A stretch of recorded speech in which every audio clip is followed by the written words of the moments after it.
नमस्कार दोस्तों, आज की इस वीडियो में हम बात करने वाले सेल मेम्ब्रेन के बारे में। उसका छोटा सा इंट्रोडक्शन लेंगे और इसको समझेंगे कि सेल मेम्ब्रेन क्या होती है और क्या फंक्शन इसका होगा। तो चलिए शुरू करते हैं।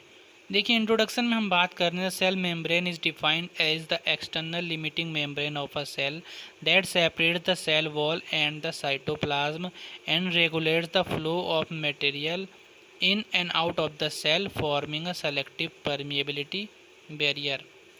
कहने का मतलब ये है कि जो सेल मेम्ब्रेन होती है, एक्सटर्नल लिमिटिंग मेम्ब्रेन होती है, एक झिल्ली होती है, ठीक है, जो सेपरेट करती है आपका सेल वॉल को और साइटोप्लाज्म को, ठीक है।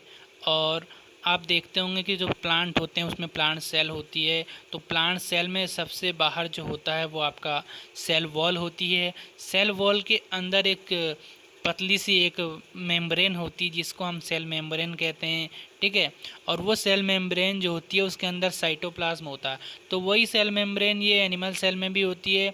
तो ये क्या करती है, प्लांट सेल में ये सेल वॉल और साइटोप्लाज्म को सेपरेट करती है, यानी कि साइटोप्लाज्म और सेल वॉल के बीच में मेम्ब्रेन जो होती है उसे सेल मेम्ब्रेन कहते हैं।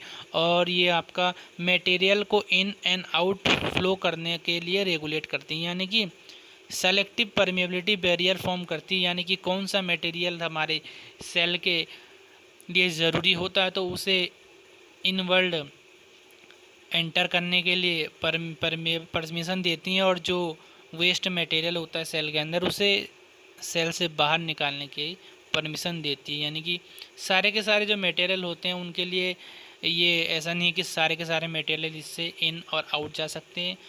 कुछ ही मटेरियल जिनके लिए परमेबल होती है, जिनको ये परमिशन देती है, उन्हीं को सेलेक्टिव वो मटेरियल होते हैं जिनको ये सेल के एंटर करने देती है, और सेल इस जो वेस्ट होता है उसको सेल के बाहर आउट करती हैं। तो इस तरीके का इसका सेमी परमिएबिलिटी होती है। तो सेमी परमिएबल मेम्ब्रेन होती है और सेलेक्टिव परमिएबिलिटी बैरियर फॉर्म करती है। It is composed of lipids, protein and some carbohydrates. और ये लिपिड से, प्रोटीन से और कार्बोहाइड्रेट से मिलकर बनती है, ठीक है। एंड आगे हम बात करेंगे, यहाँ पर लिखा था lipid have a hydrophobic and A hydrophilic and, ठीक है, and are arranged in बाइलेयर्स in which the lipids line up into two layers with the hydrophobic end facing each other and the hydrophilic end of facing outside and inside of the cell to face extra cellular and intracellular fluid respectively.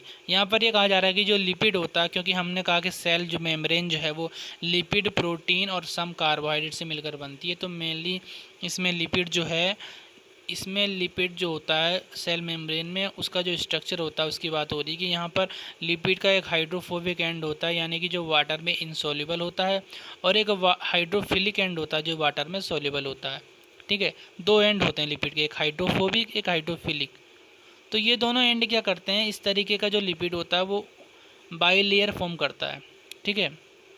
यानी कि lipid की जो two layer होती हैं वो इस तरीके से आपका अरेंज होती हैं कि बाइलेयर फॉर्म करती हैं, जिसमें जो हाइड्रोफोबिक एंड होते हैं, दोनों लेयर्स के जो हाइड्रोफोबिक एंड होते हैं वो एक दूसरे को फेस करते हैं, और जो हाइड्रोफिलिक एंड होते हैं वो आउटसाइड और inside of the cell face करते हैं। एक साइड ये एक्स्ट्रा सेलुलर और एक साइड इंट्रा सेलुलर फ्लूइड को ये फेस करता है रिस्पेक्टिवली।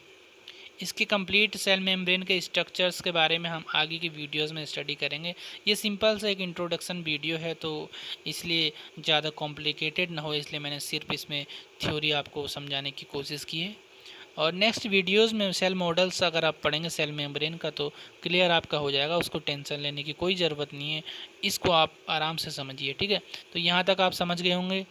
चलिए आगे चलते हैं। आगे लिखा हुआ कि cell surface membrane often contain receptor proteins and cell adhesion protein. तो जो सेल का सरफेस होती है, मेम्ब्रेन का सरफेस जो होता है, उसमें प्रोटीन्स का भी इम्पोर्टेंट रोल होता है, प्रोटीन्स भी उसमें होते हैं, क्योंकि हमने ऊपर देखा कि जो सेल मेम्ब्रेन है वो आपकी प्रोटीन से भी मिलकर बनती है, लिपिड से और सम कार्बोहाइड्रेट से भी मिलकर बनती है। तो आगे चलते हैं इसमें इंट्रोडक्शन में। तो यहाँ पर लिखा हुआ कि जो सेल मेम्ब्रेन है is known as plasma membrane. और प्लाज्मा लीमा। तो सेल मेम्ब्रेन को हम प्लाज्मा मेम्ब्रेन भी कहते हैं और प्लाज्मा लीमा के नाम से भी जानते हैं।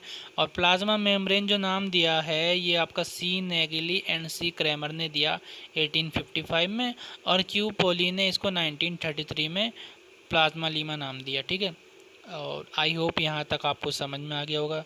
नेक्स्ट आगे चलते हैं। तो इसके कंपोजिशन की अगर हम बात करें, जैसे आप पहले भी जानते हैं, यहाँ पर हमने अभी बताया था आपको और बताया भी था हमने आपको, और यहाँ पर लिखा हुआ भी है कि कंपोजिशन ऑफ सेल मेम्ब्रेन। ठीक है, तो केमिकली जो कंपोजिशन है सेल मेम्ब्रेन का वो 40% लिपिड का होता है।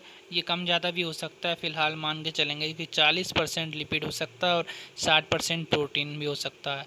और इन केसेस कार्बोहाइड्रेट में भी एसोसिएटेड विद प्रोटीन और लिपिड, और कार्बोहाइड्रेट भी सम इसमें प्रेजेंट होता है, प्रोटीन और लिपिड के साथ एसोसिएटेड रहता है, और जिसके कारण ये ग्लाइकोप्रोटीन और ग्लाइकोलिपिड्स का फॉर्मेशन करते हैं। ठीक।